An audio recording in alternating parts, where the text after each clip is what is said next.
அதனால் இது எப்படி சொல்லணும், அந்த பகற்கனவும்பாங்க. அதனால் வருகின்ற பணத்தை ஒருவேளை 10,000 கோடிக்கு கொடுத்தாங்கன்னா அதில் ஒரு 50% கமிஷன் அடிக்கலாமா அப்படின்னு நினைக்கக்கூடிய அமைச்சருடைய தலையில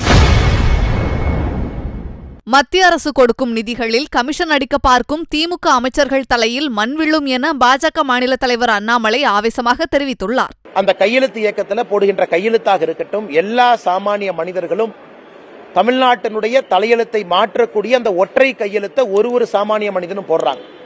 அதனால் நாங்கள் மே கடைசியில தான் எய்ம் வச்சிருந்தோம். அதற்கு முன்பாகவே 1 கோடி கையெழுத்தை வாங்கி விடுவோம் என்கின்ற நம்பிக்கை முழுமையா இருக்கு. அதற்கு முன்பாகவே செய்து காட்டி விடுவோம். தமிழகத்தினுடைய அரசியல் புரட்சியாக இது மாற ஆரம்பித்திருக்கிறது. வருகின்ற நாள்ல இன்னும் பல விஷயத்தை நீங்க பாப்பீங்க.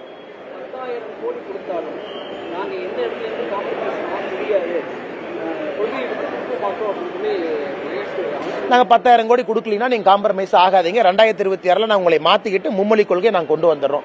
எதுக்கு 10,000 கோடி வேஸ்ட் பண்ணணும்?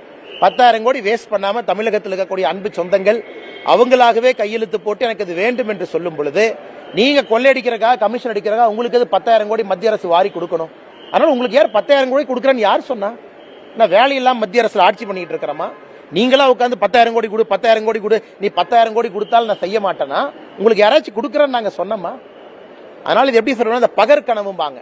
அதனால் வருகின்ற பணத்தை ஒருவேளை 10,000 கோடிக்கு கொடுத்தாங்கன்னா அதில் ஒரு 50% கமிஷன் அடிக்கலாமா அப்படின்னு நினைக்கக்கூடிய அமைச்சருடைய தலையில மண்ணுதான் விழும்.